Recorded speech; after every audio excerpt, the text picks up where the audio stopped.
Oh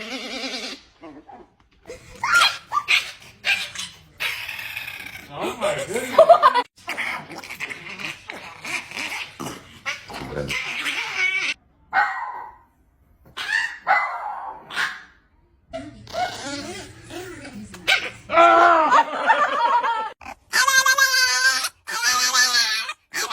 Oh, what happened?